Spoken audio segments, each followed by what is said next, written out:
Alright guys, welcome to the lesson on how to deal with difficult to photograph items. Now this is a really important lesson because it will save you a lot of frustration that we experienced earlier on in our reselling journey.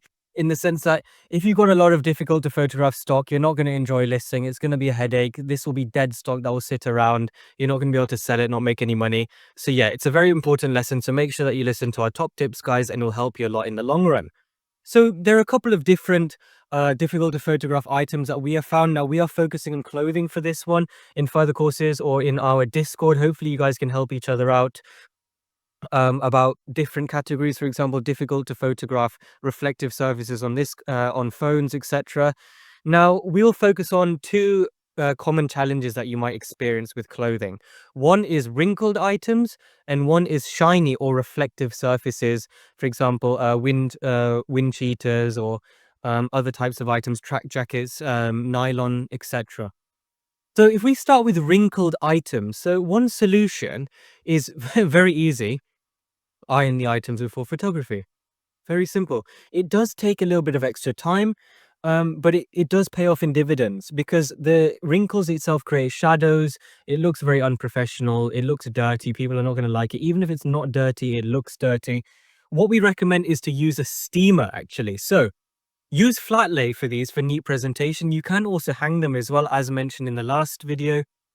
And steaming is a lot quicker. So you can buy a steamer again for $20, £20 on Amazon, wherever you want to get it from.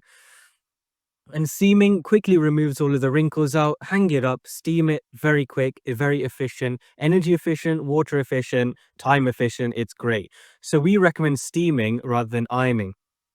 This will ensure that all the wrinkles are taken out. And when you do your flat lays, when you do your hanging up photos, it's going to look amazing. So second is shiny and reflective surfaces, as mentioned.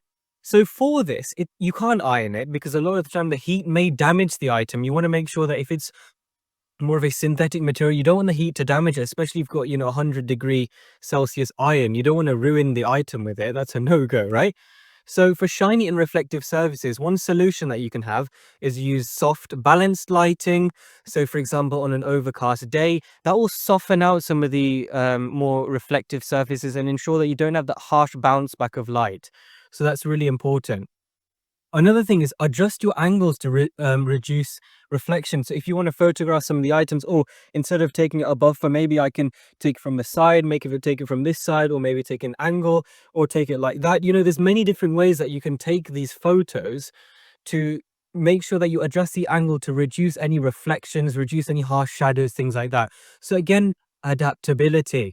Be adaptable. Look at the item. What are the different ways that I can take it on? Very simple, very easy. Now, one thing that we want to mention is within the photography video on settings for your smartphone, we did mention a little bit about exposure. So if you've forgotten a little bit about that, make sure that you go back to the last video, guys, and have a look at the how to edit the exposure. Literally just click on it. This is on an iPhone. On an Android, it's very, very similar as well. So edit the exposure cautiously to maintain realism. Now, what we mean by that is that on some items, the harsh lighting might wash out the item. One way to do that, click on it and reduce the exposure ever so slightly. What that will do is that it will darken the image slightly through the smartphone's lens. However, you want to be very, very cautious with this, not to over darken the item, because a lot of the time, if you have a gray item, for example, if it's overly harsh lighting, oh no, it might look white. You want to restore it back to gray. You don't want to go too far and make it black, for example, because that doesn't maintain realism.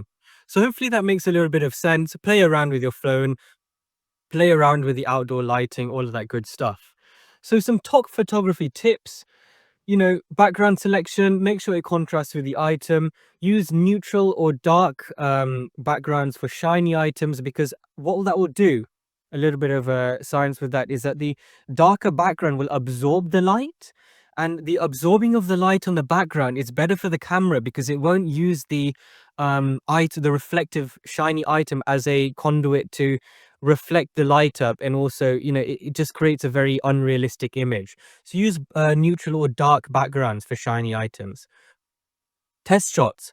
constantly test the items. Once you've taken the photo, have a look. Is that good? No, do it again. Try different things. Trial and error is your best friend in this instance.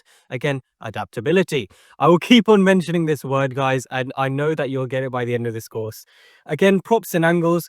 Use props or creative angles to highlight certain features. So for example, a pointy. So if you want to point something out, for example, if you got a tear, I mean, we don't have a tear. If you want to point out the logo, use props to point out any key features, things like that. Again, we'll go over this later on in the course.